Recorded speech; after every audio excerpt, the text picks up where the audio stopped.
చిన్న ప్రార్థన చేసుకుంటాను. పరిశుద్ధుడా, ప్రేమ కలిగిన నా ప్రియ పరలోకపు తండ్రి, గొప్ప దేవ, నీ ఘనమైన శ్రేష్టమైన ఉన్నతమైన నామం బట్టి ప్రభావ నీకు అనేకమైన స్థుతులు స్తోత్రం చెల్లిస్తా ఉంటున్నాను తండ్రి. మరి ప్రభావ నేను మరి తండ్రి శుక్రవారం దినం తండ్రి మరి స్త్రీలందరం నీ సన్నిధిలో చేరి ప్రభావ మరి తండ్రి నేను స్థుతించేందుకు ప్రభావ నీ ఇస్తున్నటువంటి ఒక గొప్ప భాగ్యాన్ని బట్టి ప్రభావ వందనం చెల్లిస్తా ఉంటున్నాను తండ్రి. మరి ప్రభావ నీ ప్రియ దాసురాలను ప్రభావ నీ వాక్యాన్ని నేను మరి ప్రభావ బిడ్డలతో నేను మరి పంచుకుంటుండగా తండ్రి మీరే తోడు ఉండి సహాయం చేయండి ప్రభావ. నీకు రెక్కల చాటున నన్ను భద్రపరచు తండ్రి. నేను మా ప్రభావ మీరే మాతో మాట్లాడండి తండ్రి. మీరే హెచ్చరించి బోధించి ప్రభావ వాటి ప్రకారం జీవించే శక్తిని మాకు దయచేయండి ప్రభావ. మాకందరికి కూడా మీరే తోడు ఉండి నేను అయ్యా మీరే ముందుకు మమ్మల్ని నడిపించమని నన్ను దేహస్థాలకు సమర్పించుకుంటూ వందనాలు నీ నామంకి చెల్లిస్తూ నజరేయుడైన యేసుక్రీస్తు నామంలో ప్రార్థించి అడిగి వేడుకుంటున్నాను తండ్రి. ఆమేన్. ప్రభు అయిన యేసుక్రీస్తు నామమున మీ అందరికీ వందనాలు తెలియజేస్తున్నాను. ఇక్కడ మనం చదువుకున్నాం కదా, ఇప్పుడు మీకు కలుగు ఆ కృపను గూర్చి ప్రవచించిన ప్రవక్తలు ఈ రక్షణను గూర్చి పరిశీలించుచు తమ యందున్న క్రీస్తు ఆత్మ క్రీస్తు విషయమైన శ్రమలను గూర్చి వాటి తరువాత కలగబో మహిమలను గూర్చి ముందుగా సాక్ష్యం ఇచ్చినప్పుడు ఆ ఆత్మ ఏ కాలమును ఎట్టి కాలమును సూచించుతూ వచ్చెనో దానిని విచారించి పరిశోధించు. ఈరోజు నేను చెప్పబోయే అంశం ఏమన్నా గెస్ చేయగలరా ఎవరైనా?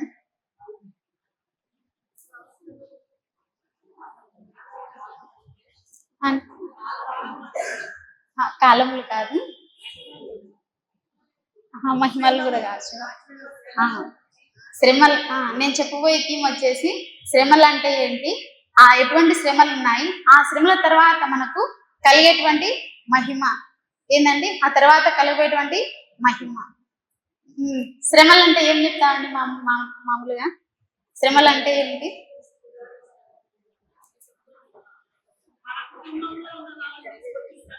మనకి శారీరక శ్రమలు ఉంటాయి, మానసిక శ్రమలు మనకు ఉంటాయి. కానీ మనం ఈరోజు చెప్పుకోయేది వచ్చేసి అంటే ఎటువంటి శ్రమలు అనేది మనం అనుభవిస్తున్నాం అనేది మనం చెప్పుకుంటున్నాం. ఇక్కడ శ్రమ అంటే మామూలుగా ఏమంటారు? బాధ, కష్టము, వేదన, ఇంకా ఏమంటారు శ్రమ అంటే? అనారోగ్యం, ఇవన్నీ కూడా మనకు శ్రమలే. శోధన అంటే శ్రమలకు శోధనకు డిఫరెన్స్ ఏంటండి? చాలా తేడా ఉంది. శ్రమలు వేరు, శోధనలు వేరు. శోధనలు మనం యేసు ప్రభుని మనం చూసినట్లయితే మన దేవుణ్ణి ఏ విధంగా శోధించిందని సాతాను, అది శోధన అంటే దేవుని ఇబ్బంది పెడతా వచ్చింది, అవి శోధనలు. ఓకేనా? మనం శ్రమలను చూసినట్లయితే మా శ్రమ అంటే ఒక వేదన, ఇబ్బంది, అనారోగ్యం, కష్టం, ఇవన్నీ కూడా మనము శ్రమలని అంటాము.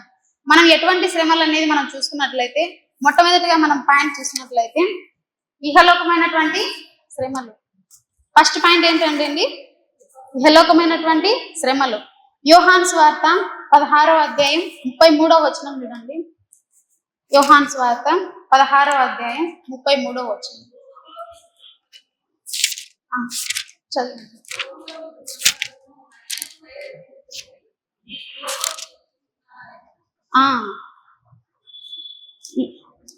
లోకంలో మీకు శ్రమ కలుగును, అయినను మీరు ధైర్యం తెచ్చుకోనండి. లోకంలో మీకు శ్రమ కలుగును, అయినను ధైర్యం తెచ్చుకొనుడి, నేను లోకమును జయించున్నానని. ఎవరు చెప్తున్నారండి మాటలు? యేసు ప్రభువు. అంటే మనకంటే ముందుగానే ఆయన శ్రమలను అనుభవించినాడు. ఈ లోకాన్ని మీరు కాదు, మీకంటే ముందుగా నేనే జయించినాను. మీకు లోకంలో శ్రమలు అనేది తప్పకుండా వస్తాయి. ఎవరు కూడా తప్పించుకోకుండా పోరు కదా, ప్రతి ఒక్కరికి శ్రమలు అనేది వస్తాయి. ఒక విశ్వాసిగా అంటే మనకు దేవుని తెలియక ముందు శ్రమలు వస్తాయి, అవి వేరు. కానీ దేవుని నమ్ముకున్న తర్వాత శ్రమలు అనేది వస్తాయి. ఒక విశ్వాసికి శ్రమలు అనేది ఎప్పుడు మొదలుతాయంటే దేవుని అంతకు ముందు అంటే తెలియనప్పుడు, అంటే ఏ విధంగా జీవిస్తామో మనకు తెలియదు, కానీ ఆ శ్రమలు వేరు. కానీ దేవుణ్ణి నమ్ముకున్న తర్వాత మనం ఏ విధంగా అంటే పరిశుద్ధంగా పవిత్రంగా జీవించాలనుకుంటామో, కానీ అప్పుడే మనకు ఎక్కువ శోధనలు అనేది వస్తాయి. ఆ శోధనలు ఆ శ్రమలు అనేది వస్తాయి. ఆ శ్రమలు మనకు మంచివే కదా. శ్రమలు అనేటువంటివి మనకు అంటే ఒక విశ్వాసిని ఒక దేవుని నడిపింపులో నడిపించడానికి శ్రమలు అనేది మనకు మంచిగానే ఉంటాయి. అవి దేవుని దగ్గరికి మనల్ని ఇంకా అంటే అందుకే దావీదు కీర్తనకారుడు అంటాడు కదా, శ్రమనందు ఇందుట నాకు మేలాయను అంటాడు.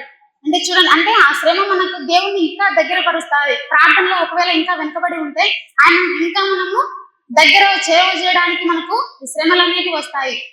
మనం చూసినట్లయితే ఎగ్జాంపుల్ అబ్రహాం తెలుసు కదండి. ఆయన అంటే ఏమంటారు, అబ్రహాం గొప్ప నీతిమంతుడు. ఆయన విశ్వాసులకు తండ్రిగా ఆయన పిలువబడ్డాడు. అంటే ఆయన దేవుని ఎంత ప్రేమిస్తున్నాడు అనేది ఎవరికైనా తెలుసా? అబ్రహాం దేవుని ఎంతగా ప్రేమిస్తున్నాడో అంటే మాటలలో చెప్తాం ఆయన భక్తిని. అంటే దేవుణ్ణి అబ్రహాం ఇంత అంత అని ప్రేమిస్తున్నాడని చెప్పలేం, కానీ అబ్రహాము ఈ దేవుని ఎంత ప్రేమించినాడు అనేది, అంటే ఆయనను శోధించిన అంటే ఆయన శ్రమను పెట్టిన తర్వాతనే ఆయన ఎంతగా దేవుని ప్రేమించినాడు అనేది అర్థమైంది. అంతవరకు పిల్లలు లేరు అబ్రహాంకి. ఎంత అంటే 100 ఏళ్ల ప్రాయంలో ముసలితనంలో అంతవరకు ఆయనకి పిల్లలు లేరు. కానీ ఆ పిల్లలు లేనప్పుడు కూడా దేవుడు పిల్లల నుంచి ఏమంటాడు, నీ కుమారుని నాకు దహన బలిగా అర్పించంటాడు. కానీ వెనుక తీసినాడా అబ్రహాము? వెనుక తీలే. ఎందుకు? అప్పుడే ఆయన భక్తి దేవుని మీద ఎంత ప్రేమిస్తున్నాడో అప్పుడే అర్థమైంది. ఒకవేళ ఆయన ప్రేమించకుండా ఉంటే నాకు పుట్టిన కొడుకు నేను ఎట్లా ఇచ్చానని దేవునితో వాదించేవాడు, లేదా దేవునికి దూరం అయ్యేవాడు. కానీ దేవునికి ఇంకా దగ్గరగా ఆయన ప్రేమిస్తున్నాడు అనేది అప్పుడు ఆయన ఆ శ్రమ వచ్చింది కాబట్టి దేవుణ్ణి ఎంతగా ప్రేమిస్తున్నాడో అర్థమైంది కదా. మనం కూడా అంటే దేవుని దగ్గర పొందుకున్న తర్వాత మనం కూడా దేవుని ఎంతగా ప్రేమిస్తున్నాము అనేది దేవుడు కూడా ఒక్కొక్కసారి మనల్ని కూడా టెస్ట్ చేసి అంటాడు. అబ్రహాంకి ఇచ్చిన తర్వాత దేవుడు ఊరుకున్నాడా? అంటే ఏమి ఇచ్చినాడు? ఆయన ఎంత ప్రేమిస్తున్నాడు అనేది ఆయనను శ్రమ పెట్టినాడు అబ్రహాము. కానీ ఆ శ్రమలో ఏం చేసినాడు అబ్రహాము? గెలిచినాడు కదా. మనం కూడా అట్లనే మనం ప్రతి దాంట్లో ఆ శ్రమలు వచ్చినాయని దేవునికి దూరం కాకుండా ఇంకా దగ్గరగా, ఇప్పుడు మనం వానపాము చూసినారు కదా, అది దాన్ని ఇంకా ఏమంటారు, దాన్ని మొక్కుతుంటే అది ఇంకా అంటే అది ఇంకా తగ్గించుకుంటా ముడుచుకుంటా పోతుంది. అట్లాగే మన విశ్వాసం కూడా మనం శ్రమలు ఎన్ని వచ్చినా కూడా ఇంకా దేవునికి దగ్గరగా ఎన్నెన్నా చేయని సాతాను మనల్ని ఎన్నన్నా త్రొక్కని, కానీ అవన్నీ శ్రమలు మనల్ని ఎవరి దగ్గర తీసుకొస్తాయండి? దేవుని దగ్గరికి పోతాయి. అంటే శోధించబడిన తర్వాత నేను సువర్ణం వల్లే ఉంటానంటాడు. కాబట్టి ఇటువంటి శ్రమలు, ఇహలోకపు శ్రమలు ఒక విశ్వాసకి ఇవి మామూలే. కానీ వీటన్నిటిని బట్టి అధైర్యపడకుండా ధైర్యంగా ముందుకు పోవాలనేది దేవుడు మనకు తెలియజేస్తా ఉంటున్నాడు. నెక్స్ట్ చూసినట్లయితే తాత్కాలికమైనటువంటి శ్రమలు. తాత్కాలికమైన శ్రమలు అంటే అండి కొంతకాలం మటుకే ఇట్లా వస్తాయి, అటు వెళ్ళిపోతాయి. రోమీలకు రాసిన పత్రిక 8వ అధ్యాయం 18వ వచనం చూడండి. రోమీలకు రాసిన పత్రిక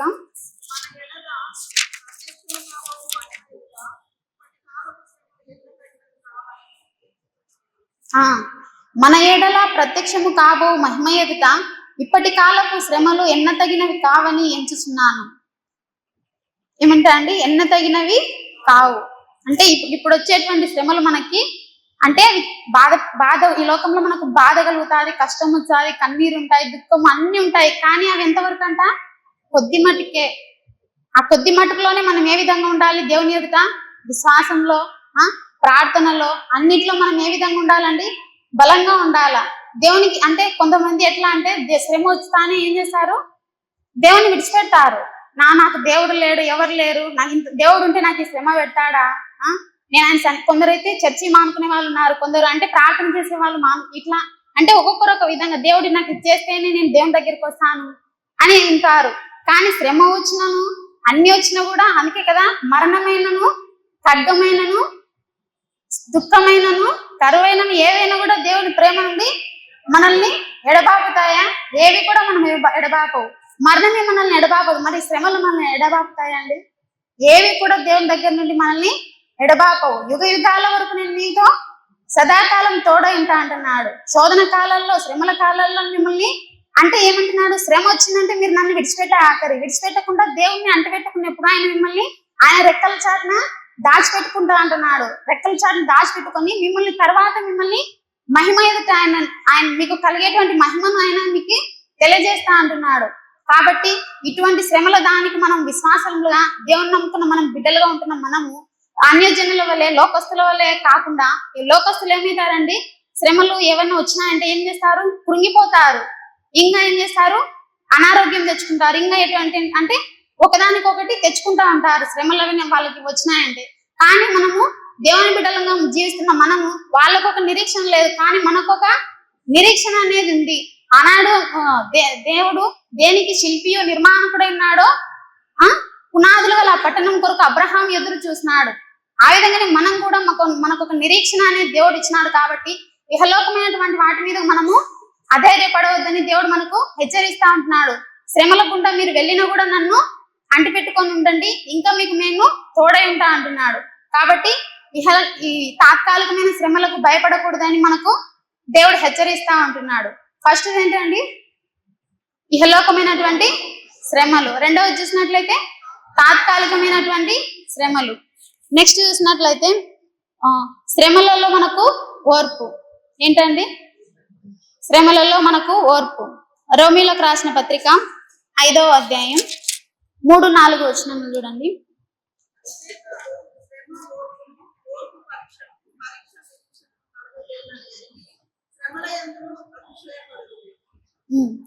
అంతేకాదు శ్రమ ఓర్పు పరీక్ష నిరీక్షణను కలుగజేయనని ఎరిగి శ్రమల యందును అతిశయపడుదును.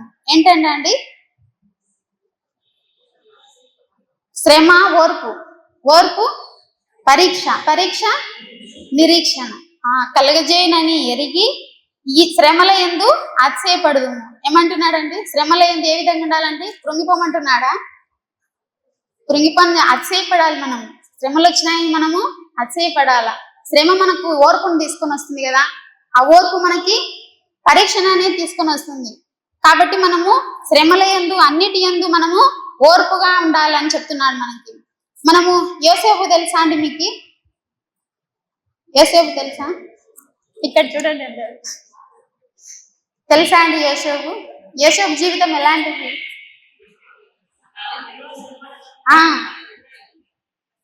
వాళ్ళ అన్నదమ్ముళ్ళే ఏం చేసినారు, చంపాలని చేయాలని, అంటే యోసేపు మీద ఎన్నెన్నో కుట్ర ప్రయత్నాలు ఎన్నెన్నో చేసినారు. కానీ చివరికి యోసేపుని దేవుడు ఏ విధంగా హెచ్చించినాడండి, తనని చేయడానికి తన శిక్ష అనుభవించి వచ్చినాడు జైల్లో. ఇంకా ఎన్నెన్నో అవరోధాలు ఎన్నెన్నో దాటుకుంటూ వచ్చినాడు. చివరికి తన శ్రమలన్నింటికి దేవుడు ఒక ఫలితం అనేది ఇచ్చినాడు. ఏంటండి, ఎక్కడైతే ఐగుప్తులు బానిసగా ఉన్నాడో, ఆ శ్రమలు అనుభవించినాడో, ఆ శ్రమల తర్వాత అతనికి దేవుడు ఏం చేసినాడు, గొప్ప మహిమ, అంటే ఆ దేశానికే ప్రధానమంత్రిని చేసినాడు ఆయన. చూడండి ఎంత గొప్ప, అంటే మనకు కూడా అటువంటి శ్రమలు వచ్చినాయని మనము కృంగిపోకూడదు. ఓర్పుతో మనం కనిపెట్టుకొని చూస్తే దేవుడు తగిన సమయం ఉంది ఏమంట హెచ్చిస్తాడు మనల్ని. తగిన సమయం అంతా ఆయన ఎవరిని, ఎక్కడ మనం కృంగిపోయినాము, ఎక్కడ మనము బలహీనం అయిపోయినాము, అక్కడనే దేవుడు మనల్ని బలపరుస్తా అంటున్నాడు. అర్థమవుతుంది కదండి. మనకి యోసేపు జీవితం మనకు ఒక మాదిరికరం. అంత గొప్ప యోసేపు శ్రమల యందు అంత ఓర్పుతో కనిపెట్టుకున్నప్పుడు మనం కూడా అటువంటి ఆయన కూడా ఒక నరుడే కదా, ఆయనకు దేవుడు సాధ్యం చేసినప్పుడు మనం కూడా సాధ్యం చేస్తాడు కదా మన దేవుడు మన పట్ల కూడా. కాబట్టి మనం కూడా దేవుని యొక్క శ్రమల యందు అన్నిటి యందు ఓర్పు, అన్నిటి యందు మనము సహనాన్ని అన్ని కలిగి ఉంటే పరీక్షల యందు అన్నిటిని కూడా మనము జయించగలిగినట్లయితే దేవుడు కూడా మనకు తోడైండి యోసేపుని ఏ విధంగా ఘనపరిచినాడో దేవుడు మనం కూడా ఆ విధంగానే ఘనపరుస్తా అంటున్నాడు. ఎఫెసీయులకు రాసిన పత్రిక చూడండి. నెక్స్ట్ చూసినట్లయితే 4th శ్రమల ద్వారా సంపూర్ణత. హెబ్రీయులకు రాసిన పత్రిక 2వ అధ్యాయం 10వ వచనం చూడండి.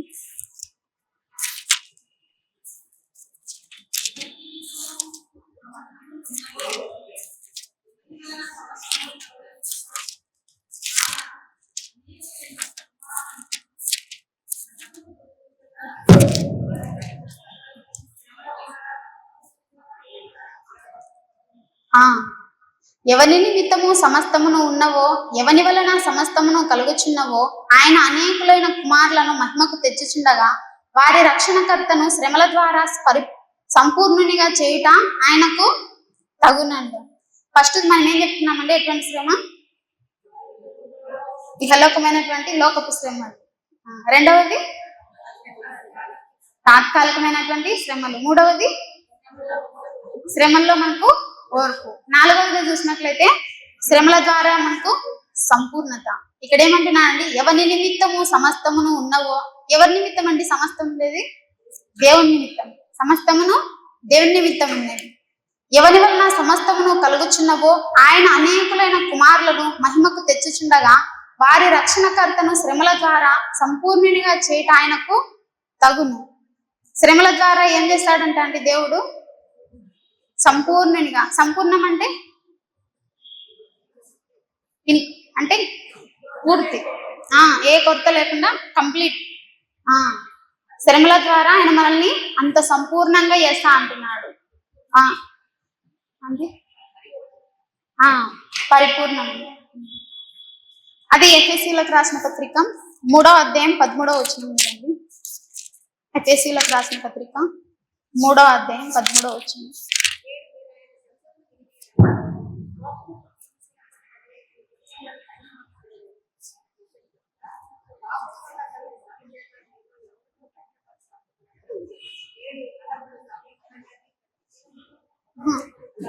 ఎఫెసీ 3:13.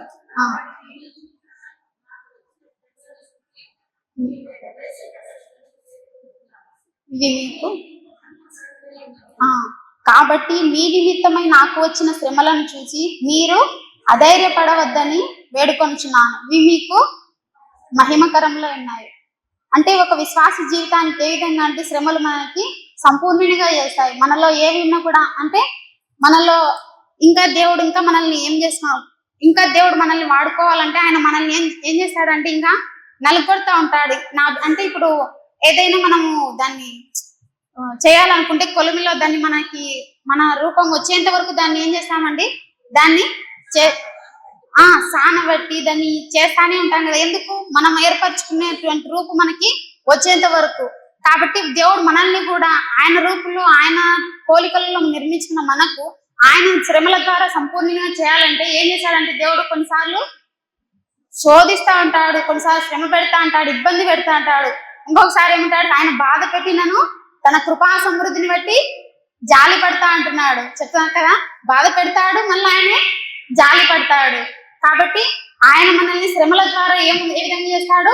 సంపూర్ణునిగా చేస్తాడు. అదే కదా, ఆయన తన రూపంలోనికి మనము మారేంత వరకు ఆయన మనల్ని ఏదో ఒక విధంగా శోధిస్తానే ఉంటాడు, మనల్ని ఏదో ఒక విధంగా శ్రమ పెడుతూనే ఉంటాడు. కాబట్టి మనము ఈ శ్రమల ద్వారా మనం నేర్చుకోవాల్సిందంటే ఆయనలో ఇంకా మనము పరిపూర్ణతగా ఉండాలి, ఆయనతో ఇంకా శ్రమల ద్వారా మనము సంపూర్ణత కలిగి ఉండాలని ఆయన కోరుకుంటా ఉంటున్నాడు. నెక్స్ట్ చూసినట్లయితే 1 పేతురు 5:10 వచనం చూడండి. 1 పేతురు 5:10 వచనం.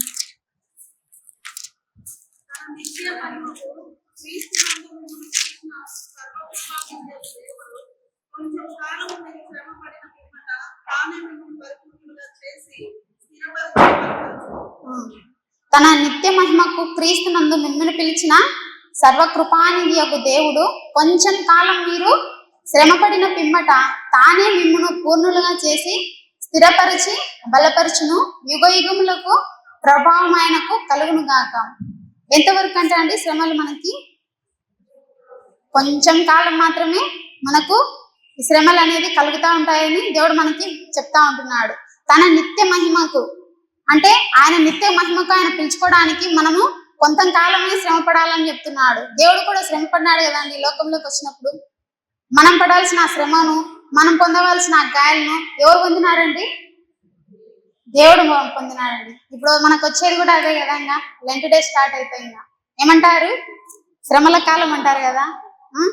శ్రమల కాలం అంటే కొందరు ఏ విధంగా ఉంటారు? ఉపవాసాలు ఉంటారు, దేవునితో ఇంకా దగ్గర సంబంధం కలిగి ఉంటారు. ఇవన్నీ ఎందుకండి? దేవునిలోకి మనము దగ్గర కావడానికి, ఆయన యొక్క ప్రేమను రుచి చూడడానికి, ఇంకా ఆయనకి మనము ఏకంగా ఉండి ఆయన యొక్క ఏమంటారు, ఆయన సారూప్యంలోనికి రావడానికి ఆయన ఇంకా మనల్ని దగ్గర చేసుకుంటా ఉంటాడు. నెక్స్ట్ చూసినట్లయితే దేవుని రక్షణ.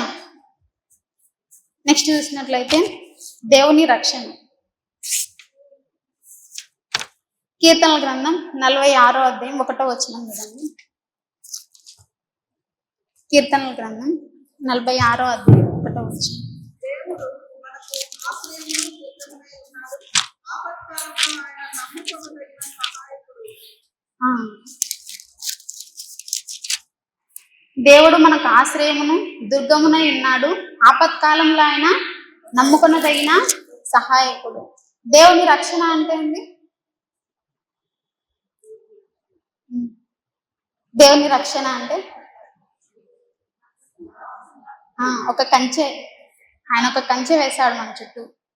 ఈ శ్రమలలో మనం అనుభవిస్తున్నాం అనుకుంటున్నాం, కానీ ఆయన ఆ శ్రమలు పెట్టకముందే మన చుట్టూ ఏం పెడతాడండి, ఒక కంచె అనేది వేశాడు.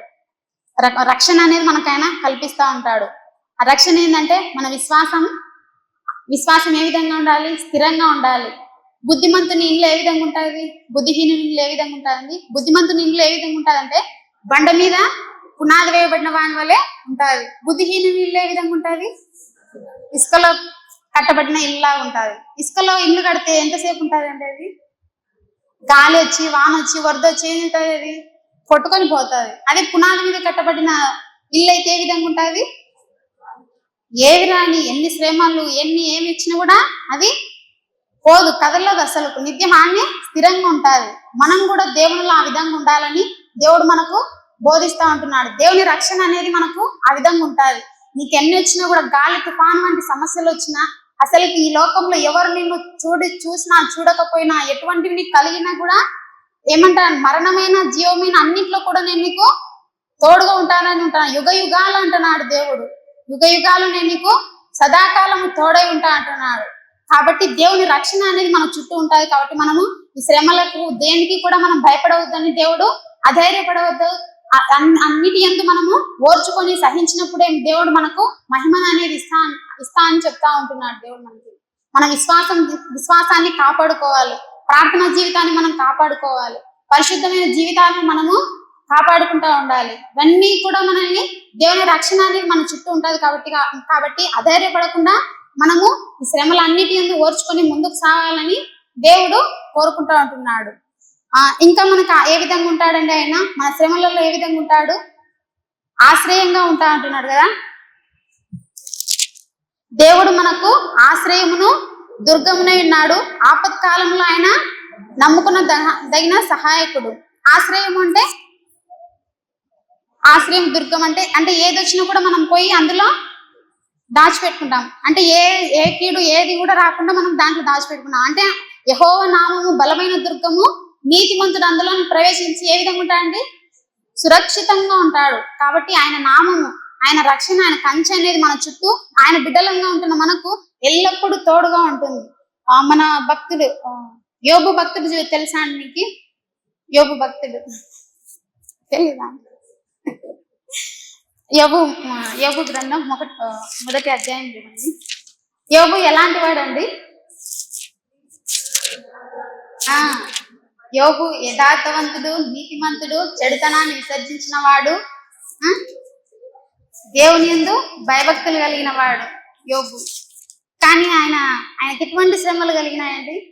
మరి అంత మంచివాడు, అంత నీతిమంతుడు, చెడుతనం అంటే అసహించుకొని విసర్జించిన వాడే. కానీ ఆయనను దేవుడు వదిలిపెట్టినాడా? శ్రమ పెట్టకుండా వదిలిపెట్టలే. శ్రమ వచ్చింది ఆయనకి. కానీ శ్రమలో అతను దేవుని వదిలిపెట్టిపోయినాడా యోబు? దేవుని వదిలిపెట్టిపోయినాడా? పోలేదు. ఆయన ఏమంటారు, చివరికి భార్య కూడా అంటది కదా, ఇంకానైనా నువ్వు మరణమై దేవుని దూషించి మరణంగా అంటది కదా. చివరికి అంటే ఏక శరీరంగా ఉండే తన భార్యనే దూషించి, దేవుని దూషించి చనిపో అంటది. అంటే ఇంత శ్రమలు వచ్చినా యోబు వంటి శ్రమలు మనకు వస్తే మనం తట్టుకోగలమా అండి? ఎవరం కూడా మనం తట్టుకోలేము. కానీ ఆయన ఎందుకు తట్టుకోగలిగినాడు? దేవుణ్ణి ఆశ్రయించుకున్నాడు. దేవుణ్ణి ఆయన నమ్ముకొని ఆయన రక్షణ ఆయన చుట్టూ ఉంది. కాబట్టి ఆయనంత శ్రమలో కూడా దేవుణ్ణి ఆయన విడిచిపెట్టకుండా దేవుడు కంచె వేసినాడు. అందుకే చూడండి, మొదటి అధ్యాయం, యోబు గ్రంథం మొదటి అధ్యాయం చదవండి.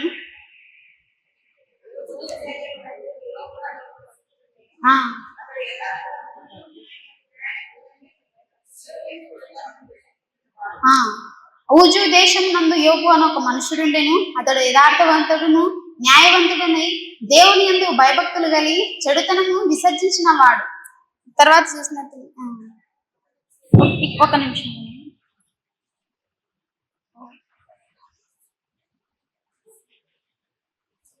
8వ వచనం చదవండి. 8వ వచనం ఆ, ఉమ్.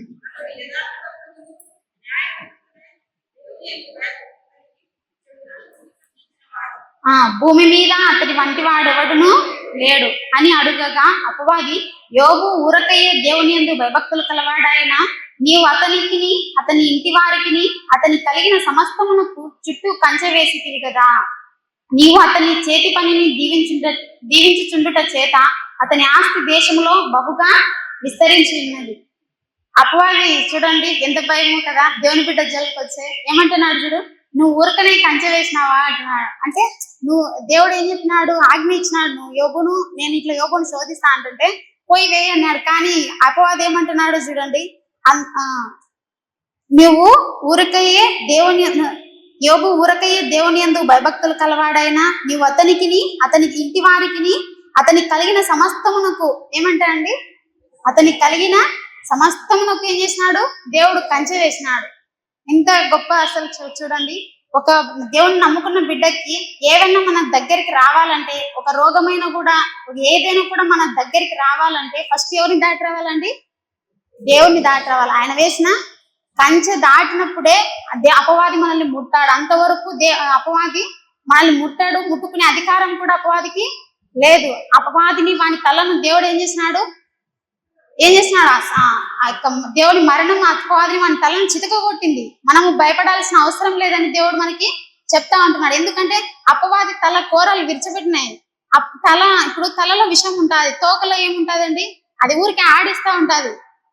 ఇప్పుడు తలలోనే కదా విషం ఉండేది పాముకి, అది పాము వేస్తుంది, కాటి వేస్తుంది అంటే భయం. మనము తలని దేవుడు చితక కొట్టినప్పుడు తోకలు మనం ఏం చేస్తుంది, అది అపవాది కూడా అట్లాంటి వాడే.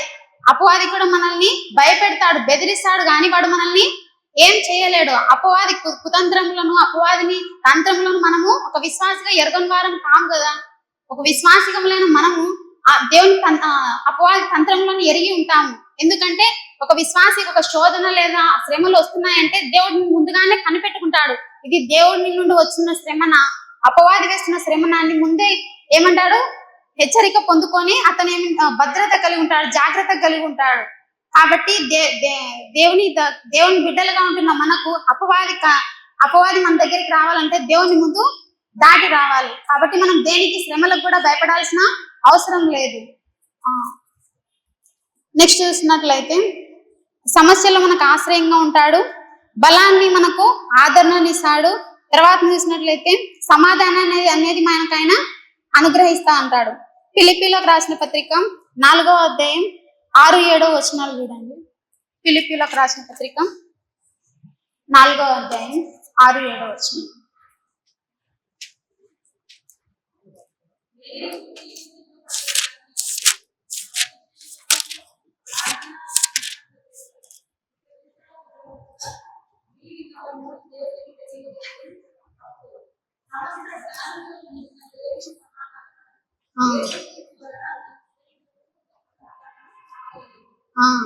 అప్పుడు సమస్త జ్ఞానమునకు మించిన దేవుని సమాధానము యేసుక్రీస్తు వలన మీ హృదయములకును మీ తలంపులకును కావలి ఉండును. శ్రమలలో కూడా మనకు ఆయన ఏమిస్తా అంటున్నా అండి, ఆదరణని ఇస్తా అంటున్నాడు, సమాధానాన్ని ఇస్తా అంటున్నాడు దేవుడు. కాబట్టి మనం అధైర్యపడకుండా అందరితో సమాధానంగా ఉండాలని ఆయన కోరుకుంటా ఉంటున్నాడు.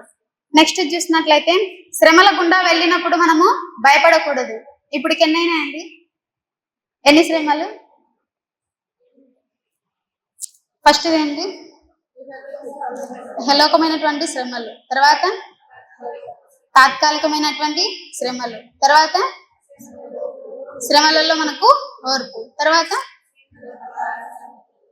శ్రమల ద్వారా సంపూర్ణత, తర్వాత దేవుని రక్షణ.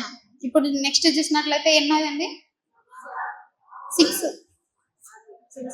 శ్రమల గుండా వెళ్ళినప్పుడు భయపడకూడదు. అంటే శ్రమల గుండా వెళ్ళినప్పుడు భయపడకూడదు అంటే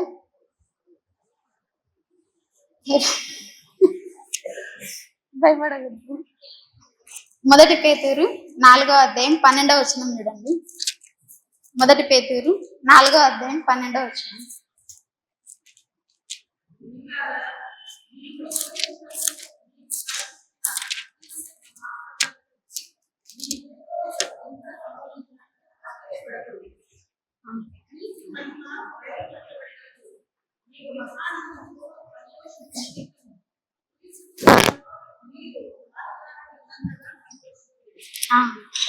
ప్రియులారా, మిమ్మును శోధించుటకు మీకు కలుగుచున్న అగ్ని వంటి మహాశ్రమను గూర్చి మీకేదో ఒక వింత సంభవించినట్లు ఆశ్చర్యపడకూడదు. ఏం చెప్తున్నా అండి ఇక్కడ? మనకు శ్రమలు వస్తున్నాయి, కానీ ఏదో పెద్ద జరుగుతున్నాయని మనకి ఏమంటున్నాడు? ఆశ్చర్యపోవాకండి, మీకు ఏదో శ్రమలు కలుగుతున్నాయి. ఇవన్నీ కూడా మనకు ఈ లోకంలో ఉన్నంత కాలం ఏమంటా అండి, మామూలే. ఒక విశ్వాసికి, దేవుని నమ్ముకున్న బిడ్డలకి ఇవన్నీ కూడా మామూలే అని మనకు దేవుడు తెలియజేస్తా ఉంటున్నాడు. క్రీస్తు మహిమ బయలుపరచబడినప్పుడు మీరు మహానందముతో సంతోషించు నిమిత్తము క్రీస్తు శ్రమలలో మీరు పాలివారై ఉన్నంతగా సంతోషించుడి. ఏమంటా అండి? మనమే కాదు పొందింది, ఇంతకంటే మనకంటే ముందుగా ఎవరంటండి? యేసుక్రీస్తు ప్రభుల వారు. ఆయన శ్రమలతో, ఆయన శోధనలతో, ఆయన పడిన వేదనలతో పోల్చుకుంటే మన ఒక శ్రమలేనా అండి? ఏవి కూడా ఆయనతో సాటి కావు. అంత గొప్ప దేవుణ్ణి అంటే ఎంత శోధించినాడో, ఎంత శ్రమలు పడ్డాడో. ఈ లెంట్ డేస్ మనం అంతా చూసినట్లయితే ఆయన ఎంత అంటే నరక యాతన అనేది అనుభవించినాడు. ఆయన మన ఎవరి కోసం అండి? మన కోసమే, నిత్య జీవాన్ని ఇవ్వడానికి. ఆయన అంటే ఆ మండుటెండలో, ఆ సిలువలో మేకులు, ఇవన్నీ దేనికి సూచిస్తాయండి? సిలువలో మేకులు, ముళ్ళ కిరీటం, ఇవన్నీ శ్రమలు. అంటే తలలో ఇవి ముళ్ళు ఎందుకు గుచ్చబడినాయండి? మనం చేసిన చెడు తలంపులు, చెడు ఆలోచనలు, ఒకరి మీద దుష్ప్రాభిప్రాయాలు, అంటే మనం ఏవేవో చెడు తలంపులతో నిండున్నాం కదా. అందుకే దేవుడు అంటాడు కదా, మనం ఆది కాండంలో అక్కడ చూసినట్లయితే నరుని హృదయం అంతా ఏ విధంగా అండి? చెడు తలంపులతో, నరుని ఊహ అంతయు చెడుతో నిండి ఉంది కదా. దేవుడే మనం చెప్తా ఉంటున్నాడు, నరుని హృదయం అంతా ఏమంటా ఉన్న ఆలోచనలు అంతా చెడిపోయింటా ఉన్నాయి. ఊహ అంతయు చెడ్డదని మనకు దేవుడు హెచ్చరిస్తా ఉంటున్నాడు. వాటన్నిటిని బట్టి దేవుడు మనకి అంటే ఏమంటా అండి, ఆ ముళ్ళ కిరీటం మనకు పడాల్సినటువంటి ఆ ముళ్ళ కిరీటం ఎవరికి పడిందండి? దేవునికి పడింది. ఈ చేతులలో ఆ యొక్క శీలలు ఏంటండి, మనం ఎన్నెన్నో పాపాలు చేసింటాం, చేయరాని పాపాలు. చేతులతో మనం ఏ పాపాలు చేస్తామండి? ఏమంటారు ఎంప్లాయీస్ అయితే చెప్పగలరు కదా, లంచాలు తీసుకుంటారు. ఇంకా అంటే అందరని కాదు, కొందరు మాత్రమే. అంటే మన పాపాలు ఏ విధంగా పరిగెత్తుతున్నాయి చూడండి. చేతులు పాపం చేయడానికి ఏ విధంగా చేస్తున్నాయి కదా. మన చేతులకు పడాల్సిన ఆ యొక్క శీలలు, అవి కూడా ఎంతో పొడుగు ఉంటాయో కదా. ఆ శీలలు మనకి చిన్న మేకు, చిన్న ఏదైనా సూది గుచ్చుకుంటేనే అల్లాడిపోతాం. అట్లాంటిది దేవుని చేతుల్లో, 2 చేతులలో ఆ యొక్క శీలలు పడినప్పుడు ఎంత ఘోరమే కదా. ఆ కాళ్ళు, మన కాళ్ళు, ఆయన దేవుని కాళ్ళు కూడా చూడండి, 2 కాదు కానీ 2 కలిపి కొడతారు. అంటే ఎంత వేదన అనుభవించినాడు ఆయన ఆ యొక్క సిలువలో. 6 గంటలు, ఉదయకాలం 9 గంటలప్పుడు మొదలుకొని మధ్యాహ్నము 3 గంటల వరకు ఎంత వేదన, ఎంత బాధ, ఎంత శ్రమ. ఆయన నోట నుండి ఏది కూడా దూషణ రాలేదు, ఏ మాటలు కూడా ఆయన. అందుకే కదా ఏమంటారు, మొదటి మాట ఏంటండి? ఇది వీరేం చేయించినారో వీరు ఎరగరు, ఇంకా వీరిని క్షమించి అంటాడు. అంత వేదన పొందుతా కూడా, శ్రమ పొందుతా కూడా, తండ్రి వీరేం చేయించినారో వీరు ఎరగరు, ఇంకా వీరిని క్షమించు అంటాడు. కాబట్టి మనకు కూడా అటువంటి మనసు ఉందా? ఒకసారి మనల్ని మనము పరిశీలన చేసుకోవాలి. అంత శ్రమల గుండా మరి యోబు భక్తుడు ఏ విధంగా వెళ్ళినాడో, మరి మన ప్రభువైన యేసుక్రీస్తు ఏ విధంగా వెళ్ళినాడో, ఆ విధంగానే మనం కూడా అటువంటి హృదయాన్ని కలిగి ఉంటే శ్రమలు కూడా ఏవి కూడా మనల్ని వేరు చేయవు. ఇంకా ఆయనకి ఏంటండి, ముళ్ళ కిరీటము, చేతుల శీలలు, ఇంకా ప్రక్కలో బల్లెపు కోటు. అది ఏ విధంగా, ఎందుకంటే అది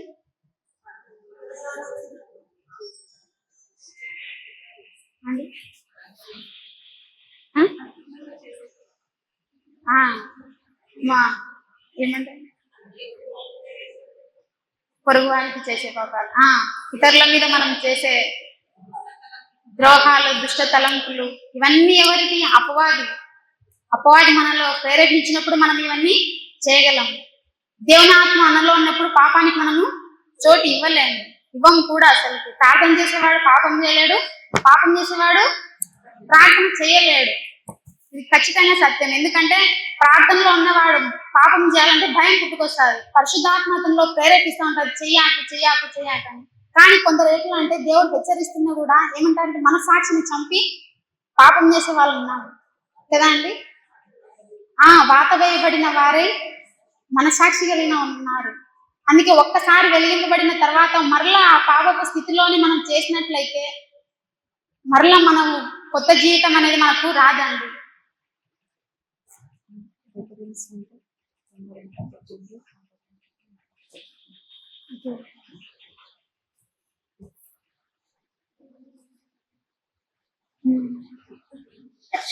పేతురు రాసిన మొదటి పత్రిక 3వ అధ్యాయం 18వ వచనం చూడండి. పేతురు రాసిన పత్రిక 3వ అధ్యాయం 18వ వచనం. ఏలయనగా తెచ్చు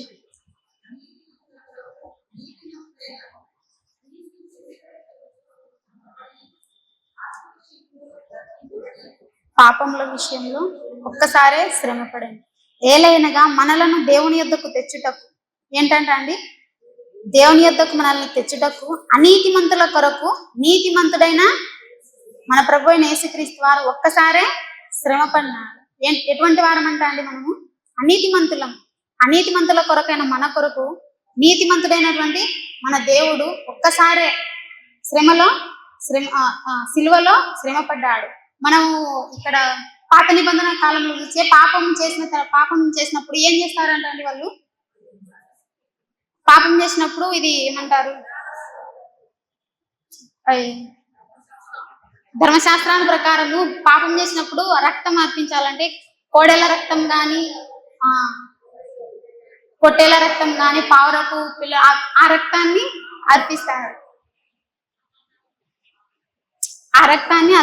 కానీ వాటన్నిటి ఎంతకాలం ఎట్లా చేస్తారు కదా, సరిపోవు కదా. మనం చేసే పాపాలకు ఎంత ఏంటంటే సరిపోతాయి అవి కానీ దేవుడు ఏంటంటే అండి, అనీతిమంతుల కొరకైన మన కొరకు ఒక్కసారే దేవుడు, నీతిమంతుడైన దేవుడు సిలువలో ఒక్కసారే శ్రమపడినాడు. దేవుని అంతటి మన శ్రమలు ఇప్పటికి కూడా రావు.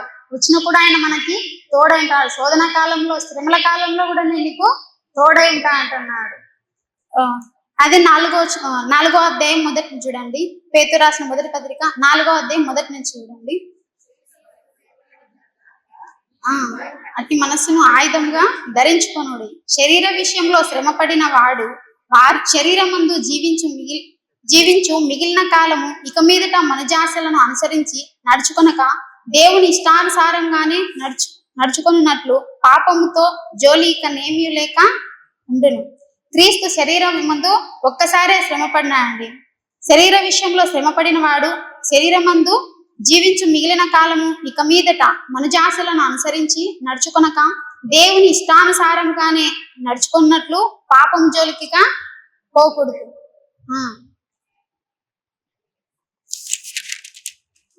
నెక్స్ట్ చూసినట్లయితే శ్రమల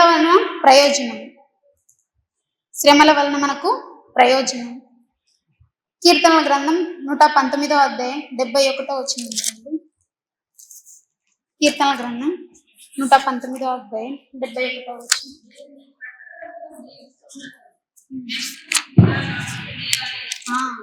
ఏంటంటే అండి, నీ కట్టడలను నేను నేర్చుకున్నట్లు శ్రమ ఎందుట నాకు మేలాండి.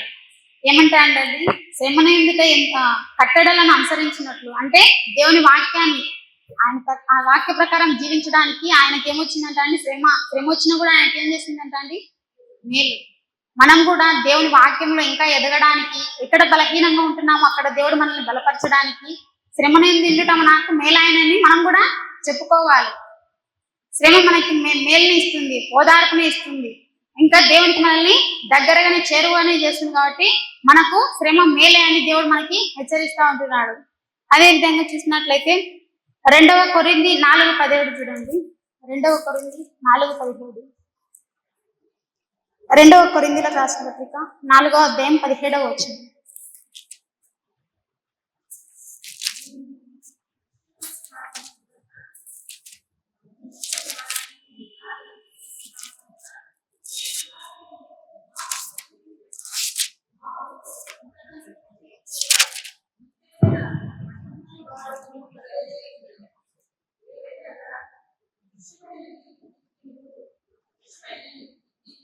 ఆ, ఏంటంటండి?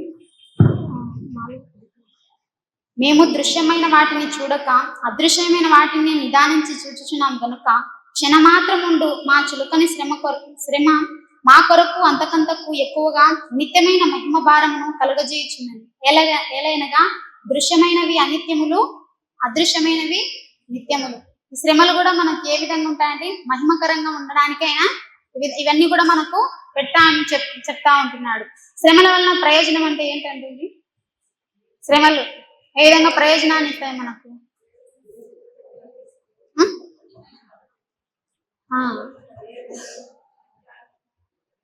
ఇంకా ఏం చేస్తాయి శ్రమలు మనకి?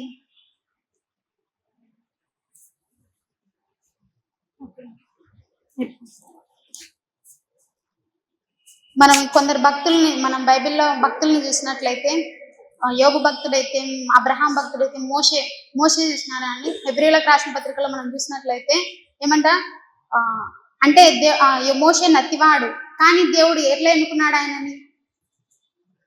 ఒక గొప్ప నాయకుడిగా ఎన్నుకున్నాడు.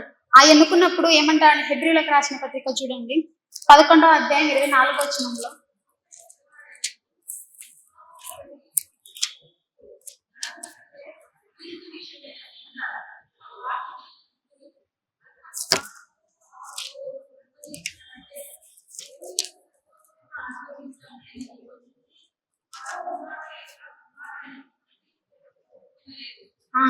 ఏంటండి?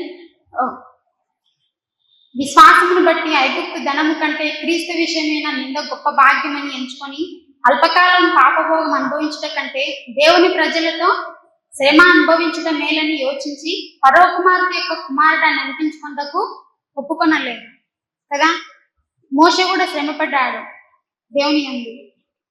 అంటే అంత గొప్ప నాయకుడు అంత అనిపించుకోవడానికి ఆయన ఒప్పుకోలేదు కానీ దేవుని బిడ్డలతో శ్రమ పొందడానికి ఆయన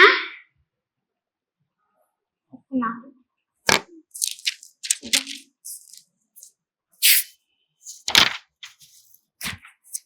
ఇంకా మోషే అయితే ఇంకా ఎంతమంది భక్తులు ఉన్నారని మనం అంటే శ్రమ పడిన తర్వాత ఆయన మహిమను పొందుకున్న వాళ్ళు. ఇంకా దావీదు భక్తుడైతేనేమి, దావీదు వేటి శ్రమ పొందినాడు అంటే బస్తవాద పాపం చేసినప్పుడు శ్రమ పడినాడు, పాపం చేసినాడు. కానీ ఆయనని ఒక రాజుగా దేవుడు ఎన్నుకొని ఏ విధంగా చేసినాడు అంటే ఇశ్రాయేల్ జనాంగానికే గొప్ప రాజుగా ఆయనని చేసిన. అంత శ్రమ పడిన తర్వాత కూడా దావీదును దేవుడు ఏ విధంగా చేసినాడో చూడండి. తర్వాత చూసి మనకి ఇంకా దానియేలు అయితేనేమి, స్టెఫెన్ అయితేనేమి, యోహాన్ అయితేనేమి, పేతురు అయితేనేమి, ఇట్లా ఎంతో మంది భక్తులు శ్రమ పడినారు. శ్రమ తర్వాత ఏం చేస్తున్నారండి? మహిమలను దేవుని యొక్క మహిమలను ఆయన యొక్క మహిమలు అనేది వాళ్ళు చూస్తున్నారు. ఇట్లా మనం బైబిల్ మొత్తం అంతట్లో చూసినట్లయితే ఎంతమంది భక్తులు శ్రమ పడినారు, శ్రమ తర్వాత దేవుని యొక్క మహిమను పొందుకున్నారు. మనం కూడా అటువంటి మహిమని దేవుడు పొందుకోవాలని ఒక విశ్వాసంగా దేవుని బిడ్డలంగా ఈ విధంగా శ్రమలు వచ్చినా బాధ ఏమిచ్చినా ఏవి కూడా మనల్ని దేవుని నుండి ఎడబాటు చేయవని మనం విశ్వసించి ప్రార్థనలతో పట్టుదలతో ఈ విధంగా మనము ఒక విశ్వాస జీవితాన్ని ముందు కొనసాగించాలని, శ్రమలో కూడా దేవుడు మనకు తోడై ఉంటాడని విశ్వసిస్తూ ఈ విధంగానే మనం ముందుకు కొనసాగాలి. అటువంటి కృప దేవుడు మనందరికీ దయచేయండి.